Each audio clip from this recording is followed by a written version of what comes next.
எனது இரவு அவள் கூந்தலில், எனது பகல்கள் அவள் பார்வையில், காலம் எல்லாம் அவள் காதலில்.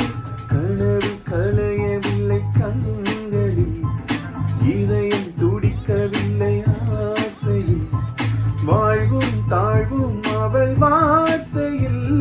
கண்ணுக்குள் இமையாக இருக்கின்றாள், நெஞ்சுக்குள் இசையாக துடிக்கின்றாள். நாளைக்கு நான் காண வருவாளோ, பாதைக்கு நீரூற்றி போவாளோ. வழியோரம் விழி வைக்கிறேன், என்னை